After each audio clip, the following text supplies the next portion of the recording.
नमस्कार दोस्तों, home science academy में आपका स्वागत करती हूँ। आज आपके लिए इस पे जो है आपका पार्ट थर्ड लेकर के आई हूँ। जो अभी आपका वसा का टॉपिक चल रहा था, आज आपके वसा की विशेषताएं लेकर के आए हैं। तो वसा आपका जो है ये वसा में घुलनशील मतलब कि कह सकते हैं, ये जो आपका वसा होती है ये आपका 20 डिग्री सेल्सियस पर क्या होता है, ये ठोस अवस्था में बना रहता है। और इसके साथ साथ जो तेल के रूप में होता है वो 20 डिग्री सेल्सियस पर तरल फॉर्म में, द्रव फॉर्म में बना रहता है। और ये हमारे कोमल अंगों की रक्षा करने का काम करता है और इसके साथ साथ हमें ऊर्जा देने का काम करता है।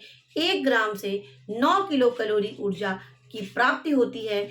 आज इसमें आपकी वसा की विशेषताएं टॉपिक लेकर के आई हूँ और ये आपके लिए बहुत ही महत्वपूर्ण टॉपिक है। देखिए यहाँ पर है इमल्सिफिकेशन किसे कहते हैं और इमल्सिफिकेशन क्या है, सैपोनिफिकेशन क्या है, रेंसिडिटी क्या है, एक्रिलॉन क्या है और हाइड्रोजिनेशन किसे कहते हैं। देखिए यहाँ पर जो इमल्सिफिकेशन किसे कहते हैं, इसको हम पायसीकरण कहते हैं। क्या कहते हैं? पायसीकरण क्या होता है। यहाँ से इन 5 पॉइंट से आपके क्वेश्चन किसी न किसी परीक्षा में आपको जरूर देखने को मिलेंगे। देखिए इमल्सिफिकेशन क्या है कि वसा को जब जल के साथ फेंटा जाता है, वसा को जब जल के साथ मिलाया जाता है, कभी कभी देखिए हमारे शरीर में भी वसा डायरेक्ट आपका नहीं डाइजेस्ट होता है, तो उसके लिए भी आपका जो है वहाँ पर भी आपको ज़रूरत पड़ती है वसा को छोटे छोटे टुकड़ों में तोड़ने के लिए, जिससे वो हमारे शरीर में, हमारी छोटी आंत में उसका डाइजेशन हो जाए। उसी तरीके से यहाँ पर भी आपका जो पायसीकरण, देखिए जो पायसीकरण वसा होती है, पायसीकरण वसा ज़्यादा पाचनशील होती है, जल्दी पच जाती है, क्योंकि जो वसा होती है वसा के छोटे छोटे टुकड़े हो जाते हैं। हमारे शरीर में वसा को पचाने के लिए कौन सी एंजाइम होती है बताइए आप लोग? हमारे शरीर में वसा को पचाने के लिए लाइपेज एंजाइम होती है, जो हमारे शरीर में वसा को छोटे छोटे टुकड़ों में तोड़ करके उसको पाचन योग्य बनाती है। ठीक है, तो यहाँ पर इमल्सिफिकेशन का मतलब होता है, हिंदी में इसको पायसीकरण बोलते हैं। वसा को जब जल के साथ फेंटा जाता है तो वसा के कण अत्यंत सूक्ष्म कणों में विभक्त हो जाते हैं और वसा के इस सूक्ष्म कणों का पानी मतलब छोटे छोटे टुकड़ों में टूट जाना, फिर उसके बाद उसको ऊपर पानी के रूप में तैरते रहना, पानी के ऊपर तैरने रहना ही क्रिया क्या कहलाती है? इमल्सिफिकेशन की क्रिया कहलाती है। आपने देखा होगा जो छाछ होता है, मट्ठा होता है, दही होता है, उसमें जो वसा के देखिए छोटे छोटे बूंद जैसे दिखाई आपको पड़ते होंगे, वही वसा जो है जल्दी पच जाती है, वही वसा आपकी पायस के रूप में होती है। ठीक है, तो ये चीजें आप देखिए यहाँ पर है कि अंडा, दूध, दही, छाछ, इसमें जो वसा होती है वो पायस के रूप में यानी इमल्सिफाइज के रूप में छोटे छोटे टुकड़ों के रूप में पाई जाती है, जो हमारे शरीर में जल्दी पच जाती है। तो ये याद रखना, वसा का छोटे छोटे टुकड़ों में टूटना ही इमल्सिफिकेशन की क्रिया कहलाती है और इमल्सिफाइड जो वसा होती है वो हमारे शरीर में आसानी से पच जाती है। नेक्स्ट पॉइंट पे आते हैं, सैपोनिफिकेशन की क्रिया क्या होती है।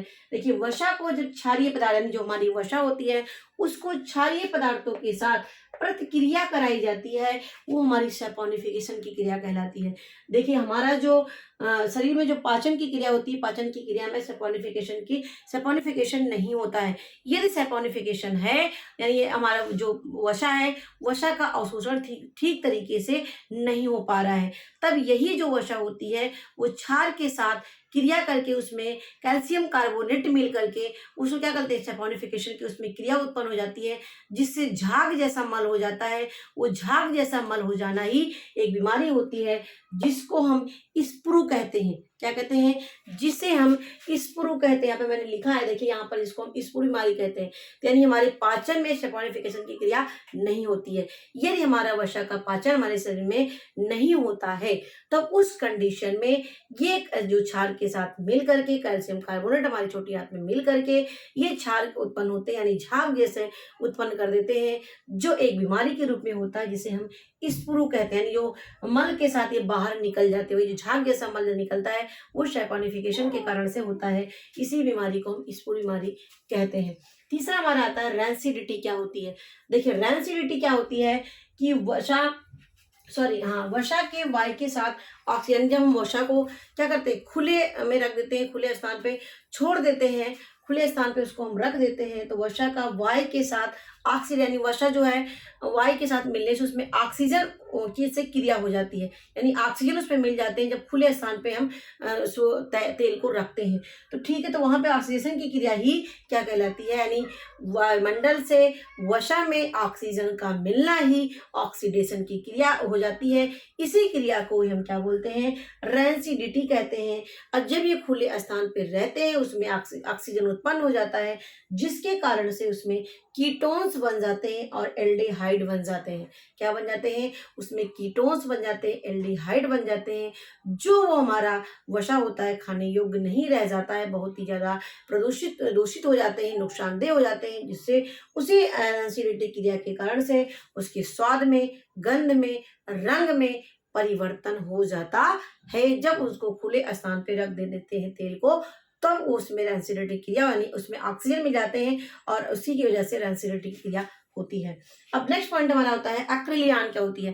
एक्रिलियान क्या होता है, जब हम वसा को बहुत तेज आंच पर, यानी कई बार उसको उसी में भोजन को पकाते हैं, तेल बहुत बार समोसा छानना, पूड़ी छानना, और बहुत तीव्र आंच होती है उसकी, बहुत ज़्यादा तेज आंच रहती है, तो उसमें से धुएं जैसे जो निकलने लगता है, तो इससे जो उसके वशीय अम्ल और जो हमारे होते हैं, ये देखिए यहाँ पर मैंने लिखा है, जो हमारे वशीय अम्ल और ग्लिसरॉल होते हैं सबसे छोटी इकाई में, वो टूटने लगते हैं। ठीक है, यानी वो एकदम देखिए कभी कभी एकदम सफेद हो जाता है, लाल आपका पीला जो तेल होता है वो कभी सफेद, बहुत तेज में सफेद यानी उड़ने लगता है, उड़ करके जो वशीय अम्ल होते हैं, उसकी जो ग्लिसरॉल होते हैं वो टूट जाते हैं। ठीक है, और ये टूटने से ही उसकी जो पोषक तत्व होते हैं वो खत्म हो जाते हैं, वो खाने योग्य नहीं रह जाता है। इस तरह का लगातार इस तरह का तेल का सेवन करने से पाचन संबंधी बीमारी हो जाती है। तो वसा का तेज आंच में पकाना ही क्या कहलाता है, आपका एक्रिलॉन कहलाता है, जिसमें धुएं जैसी जो निकलने लगता है उसी को हम एक्रिलिक गैस निकलती है वो। ठीक है, एक्रिलॉन में क्या होता है, एक्रिलिक गैस निकलती है, जो भोजन को जो है, जो हमारे वो भोजन जो उस तेल में पका होता है वो हमारे खाने योग्य नहीं रह जाता है। तो ठीक है, और इसमें से देखिए मैंने भी बताया जो धुएं के रूप में निकलता है वो एक्रिलिक पदार्थ होता है। नेक्स्ट हमारा हाइड्रोजनेशन की क्रिया, मैंने इसकी पहले वाली वीडियो मैंने बता ही दिया था, पहली वीडियो में अपने, कि क्या होता है जब हमारे असंतृप्त वसा का मतलब जब हमारे सोयाबीन के तेल, मूंगफली के तेल, सूरजमुखी के तेल, इन यानी जो हमारे असंतृप्त वसा होते हैं, इन असंतृप्त वसा को वशीय उसमें जो है संतृप्त वसा में बदलते हैं। और संतृप्त वसा में मतलब कि जैसे हम डालडे में बदलना, रिफाइंड में बदलना, ठोस के रूप में उसको बदलने की क्रिया करते हैं, और उसके लिए हाइड्रोजन उसमें मिलाया जाता है, हाइड्रोजनेशन की क्रिया कराई जाती है, जिसकी वजह से असंतृप्त वसा संतृप्त वसा में बदल जाती है।